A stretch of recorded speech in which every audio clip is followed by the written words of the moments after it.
Well, hello, and I want to thank everyone for tuning in to watch JT today. And I want to know, are you being heard or hearded? I'm going to write that on the board just to make sure you understood. Are you being heard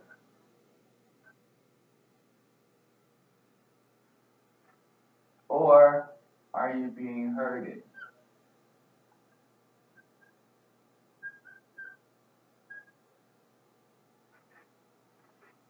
I'm going to let you think about that for a moment because whether you know it or not, because of the systems that are in place that we live under, it causes a lot of conformity. And as a result, we end up being herded and not heard.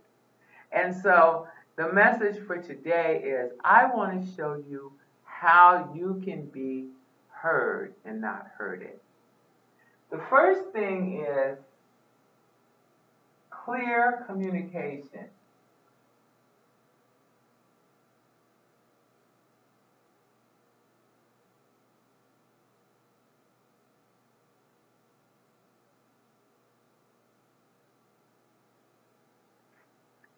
In actually speaking with people, they can't read your mind. But I do understand because I suffer from a disorder, and that when I get excited, I call it my mental health babble. I speak in phrases, and I leave out, and usually the speaker has to ask me, "I don't understand what you're saying, JT. Is that really a question? Can you rephrase it?" So clear communication is the first number one way of being heard. And to make sure that that clear communication is right, it has to be an effective and relative statement.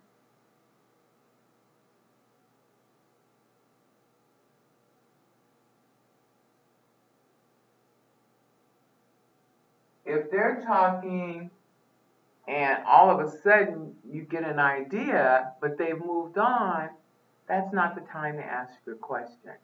If you have a question, you'll hear many of the speakers that they give a presentation, they show you how to do something, and they want your questions to be relative towards that topic. So you want to make sure that you have relevant statements that are your questions to being heard. And third, you want to be succinct. You don't want to go on and on and on because they'll get lost in your story and lose your point. So you want to be succinct and get right to the point. Get to the point.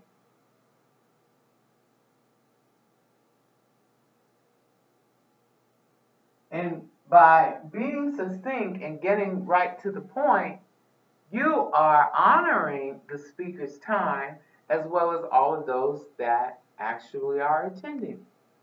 And lastly, ladies and gentlemen, I want you to make sure that when you're given an opportunity to ask questions, have no fear.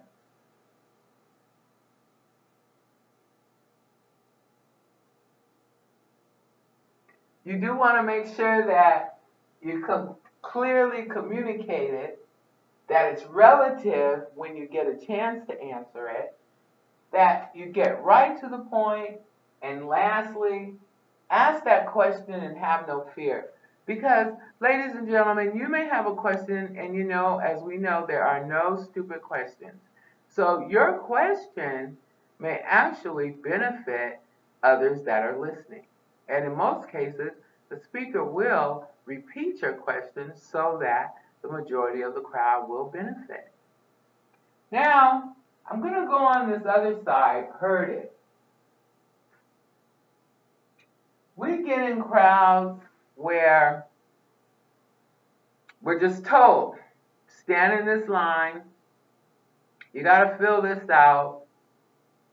Or go over here, pay $12, you get this, you get that. And we just go along. You're in your doctor's office. He says, I need you to take this, that should happen, and that's it. Well, you know, ladies and gentlemen, in order to stop being herded, number one, you want to recognize your rights.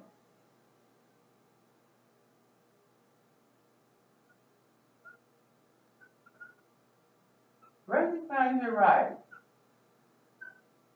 You own your life. You have an ability to ask questions. You don't have to just say okay and go along with the group, you know. And there isn't a way to ask you questions. We've learned clear communication, you know, but you just don't have to go along. And then another way of not being herded is non-conformity. Because we conform, we never really live out our true destiny. We're so busy doing what everyone else does.